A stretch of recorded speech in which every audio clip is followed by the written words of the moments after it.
Chosen one, this moment has found you not by accident, but by divine design. You didn't stumble into this word, it was sent for you, wrapped in purpose, carried on the wings of God's perfect timing.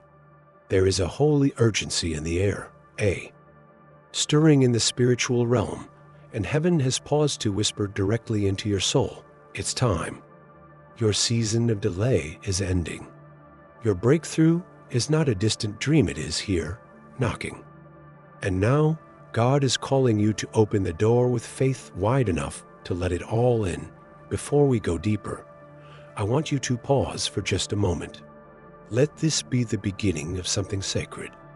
If you believe this message is for you, declare it with boldness. Subscribe to the Bible Peak channel and comment these words: I receive God's power. I am chosen. Let it be your anthem, your declaration, your spiritual agreement with what heaven is about to do in your life. Don't hold back. Let the heavens hear you. God is calling you to act not out of fear, but out of faith. This is more than just another encouraging word. It's a divine instruction, a sacred key that unlocks doors no man can shut. The prayers you've prayed, the silent cries you've whispered into the dark, the dreams you've dared to hold on to, all of it is being answered, but not in the way you expected. It's coming through obedience. Through your yes. This is your moment of alignment, and it begins with a choice. Will you move?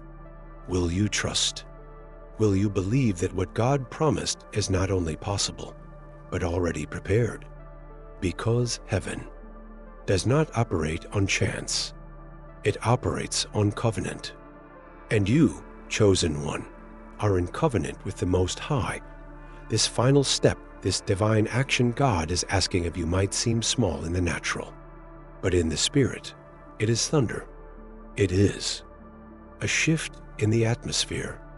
It is you taking authority over your destiny and walking in the fullness of what was always meant for you. The heavens are waiting for your response. The blessings you've longed for are positioned.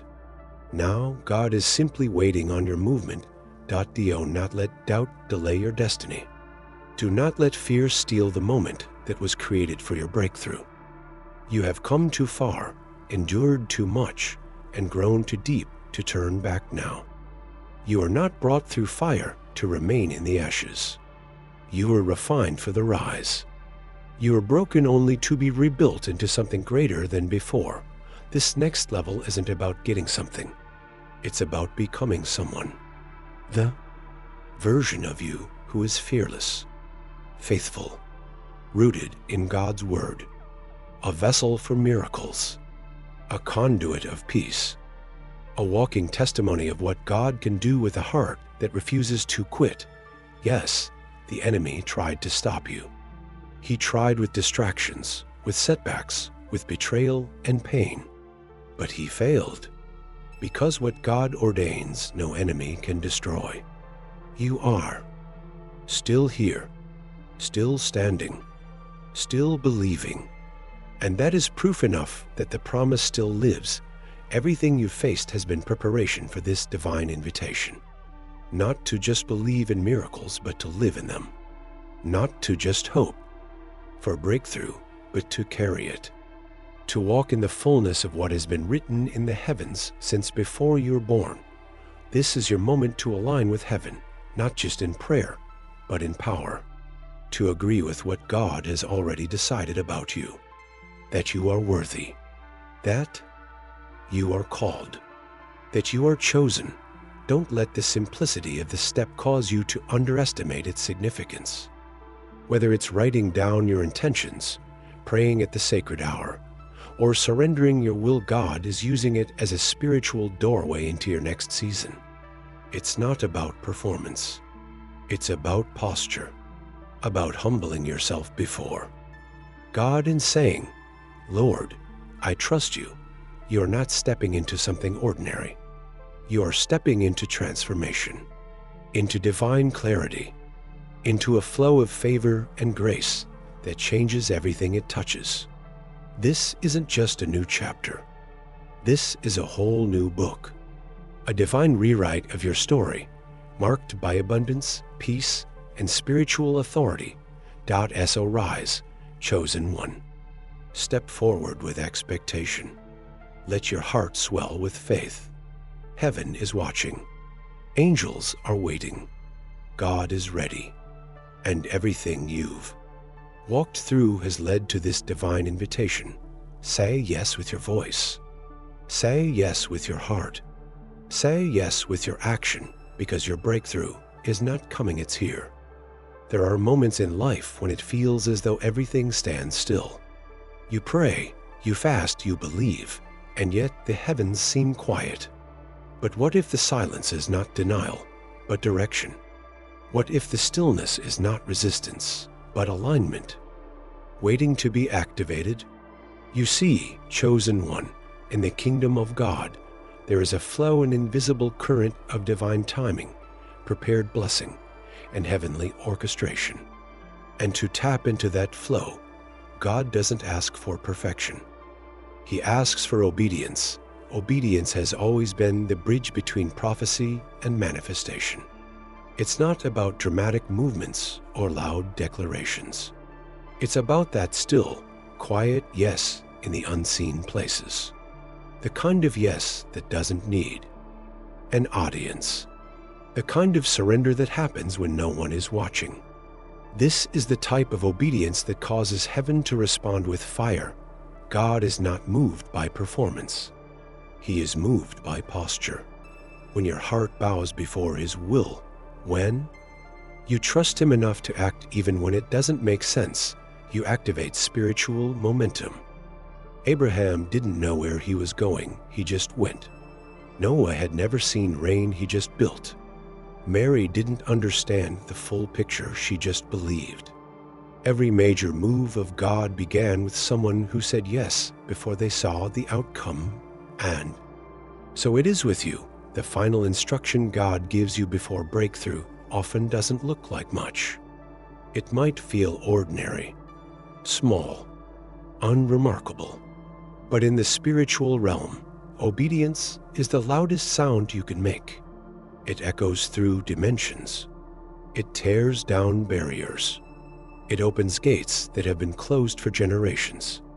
Your willingness to obey even in the simplest things is what sets you apart. This is why the enemy works so hard to paralyze the chosen with overthinking, fear, and procrastination. He knows he cannot stop what God has ordained, so he tries to delay your movement. He whispers lies that make you question whether you heard God right. He brings distractions dressed as opportunity. He surrounds you with voices that make you second-guess your discernment. But deep down, you know what God said.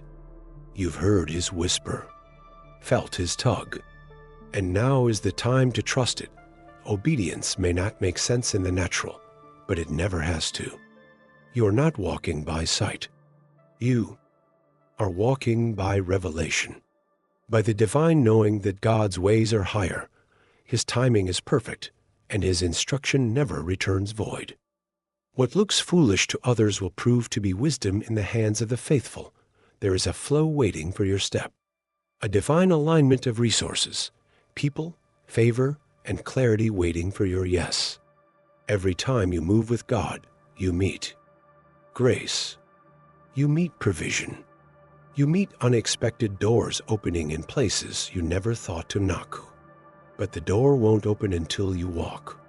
The water won't part until you step in. The miracle won't manifest until you obey. And the beauty of God is this: He doesn't ask for obedience to test your limits. He asks for it to reveal His glory. When you trust Him with the unknown, He floods your life with evidence of His goodness, not just in external blessings, but in inner peace, in supernatural joy, in clarity that silences confusion. Obedience doesn't just change what happens around you. It transforms who you are within. Some of the biggest answers you've been praying for are waiting on a small act of obedience. It might be forgiving someone. It might be ending a cycle. It might be writing the book, applying for the position, or finally letting go of what's been draining you. And while it may seem like a risk, heaven sees it as faith. And faith is the currency of the kingdom. Let us not forget the pattern of God's hand throughout Scripture. Every giant slayer, every prophet, every deliverer, none of them were qualified by human standards. But all of them were available. Obedience positioned them for miracles. Moses with a staff, David with a sling, Esther with a moment of courage, Peter with a step onto water. Each one chose to obey before they had the full picture. And that's what made them dangerous in the spirit faith that moved before sight. Ever caught up, and so the question becomes not, God, when will you move? But rather, Lord, where do you want me to step? Because God's response is not delayed. It is prepared. And your obedience is what brings you into alignment with it. Every step you take in faith becomes a prophetic declaration. I trust. You more than I trust what I see. Even now, the heavens are leaning in. Even now, the earth is groaning for the sons and daughters of God to rise in faith. And while it may not feel like it, your simple act of surrender is causing a shift in realms beyond your understanding. What you do in private obedience becomes public favor. What you release in tears becomes a testimony in time. And the cost? Yes, there's a cost. Obedience will stretch you. It will separate you. It will demand your pride, your control, your comfort. But in exchange, you receive peace that passes understanding. You receive the joy of knowing you are in divine sync with your Creator. You receive the authority that only comes from alignment. There's a moment in every chosen one's journey where obedience collides with manifestation. You step in faith, and suddenly the floodgates open. What felt like silence for years turns into acceleration in days. Things begin to move. Doors swing open. Provision arrives from unexpected places. Prayers that once seemed delayed show up in abundance. But what happens next is even more important than what you've received, because how you handle the blessing determines whether it multiplies or fades. You must understand. Favor is not just something to celebrate. It's something to carry with sacred responsibility. When God begins to trust you with influence, increase, and clarity, you must handle it with the same humility that got you here. The posture you held in the silence must remain even in the overflow, because favor that isn't rooted in reverence can quickly become a distraction. It's easy to start trusting the blessing more than the one who gave it, but chosen ones those marked for kingdom work know that every good thing is a tool, not a trophy. Stewarding what God releases begins with remembrance. Remember who sustained you in the wilderness. Remember how He carried you when nothing made sense. Don't let success erase your memory. Don't let momentum make you forget the altar that birthed this moment. It was never your strength, your strategy, or your connections. It was always God. And it still is. Overflow is not just about having more. It's about being trusted with more. That means your decisions matter now more than ever. Who you allow into your circle. What you say yes to. How you spend your time. What you give your energy to. These are no longer casual choices.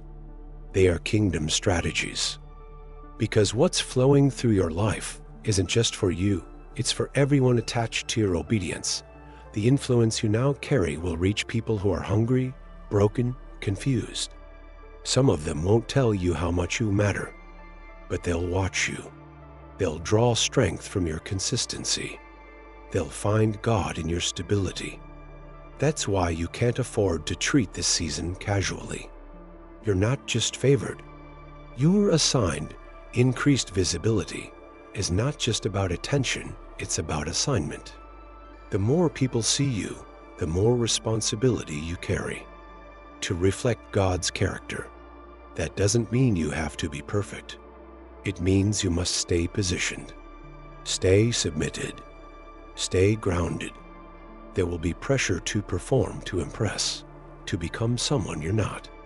But the truth is, who you are in the secret place is who God will continue to honor in public. Don't let the platform change your posture. Don't let the reward steal your reverence. This is the testing ground of blessing. Can you still hear His voice when others are praising yours?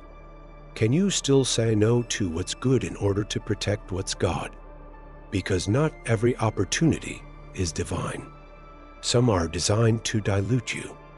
And the enemy knows he couldn't stop your obedience. So now he'll try to contaminate your overflow. Stay clean. Stay pure. Stay hidden even when seen. The best fruit grows in guarded gardens. You don't have to show everything. You don't have to explain everything. Protect what is sacred. Keep your oil private. God will expose you only to the degree you're ready to carry the weight. Let Him be your promoter. Let heaven remain your compass. You are now walking in a rhythm with God that most only dream of. And it's not because you're special in the eyes of man. It's because you're surrendered in the eyes of heaven. You've proven that you'll choose His presence over performance, His timing over pressure, His voice over noise.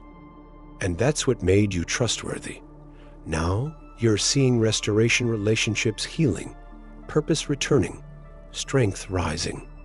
You're seeing multiplication, not just in resources, but in reach, in revelation, in influence. You're seeing divine reversals, places where you were rejected now calling you back. People who overlooked you now recognizing your value. But don't let that change your heart. Let it expand your worship. Let it increase your awe of a God who restores better than anything man could ever offer. Overflow is not a destination. It's a dimension. A place where you live in step with God, where your daily life becomes ministry, and where heaven's favor doesn't just follow you, it flows through you. Every meeting, every message, every interaction now carries weight. You're not speaking from theory. You're living revelation. And it's that authenticity that breaks chains, heals hearts, and activates destinies. But in all of this, don't forget to rest. The same God who calls you to carry also calls you to lay it all down. There will be moments where He says, "Come away, don't resist them." Retreat is not weakness. It's worship. It's how you protect your fire from burning out. Chosen. Ones burn bright, but they must also burn wisely. Stay in rhythm. Work when He says move. Rest when He says pause. This is the balance of glory. There is something sacred about a life lived in full surrender to God. It begins with private moments of trust, continues through seasons of growth and fire, and eventually blossoms into legacy. Legacy for the chosen is not about how much you gather. It's about how much you give. It's not measured in applause, numbers, or earthly influence. It's measured in the weight of what you leave behind for those who will rise because you chose to walk faithfully. Legacy is birthed when your obedience becomes someone else's permission to believe again. When your breakthrough becomes someone else's roadmap. When your scars become a testimony that God still heals. You may not see the full reach of your life, but heaven sees it all. There are people watching you now, silently drawing strength from your journey. They may never tell you, but they are holding on because you didn't let go. The most powerful part of your journey is that your obedience wasn't just for you. It was for your children, spiritual and natural, for your community, for the quiet hearts who are looking for evidence that God is still real, still present, still able to redeem. And your life proves it. You didn't just come through the storm. You came through changed, refined, clearer, more powerful in the Spirit. And now you carry answers.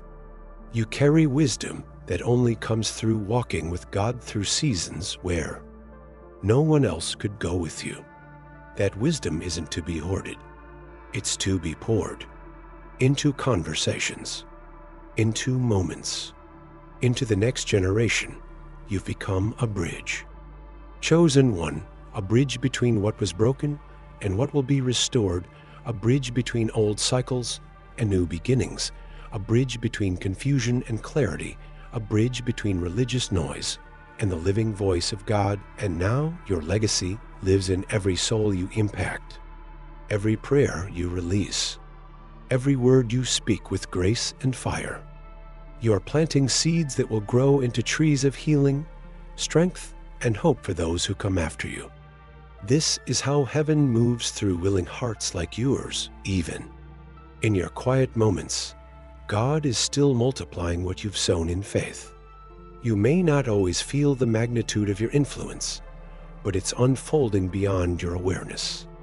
Some of the greatest ripples are happening in rooms you've never entered and in people you've never met. That's the reach of obedience. That's the echo of legacy. As you continue to walk in this grace, you'll notice a shift. It's no longer about striving. You'll begin to flow, not from pressure, but from purpose. You'll find joy in the stillness, clarity in the unknown, and fulfillment in simply walking with God day by day. This is the rhythm of those who carry legacy. They are not hurried. They are intentional.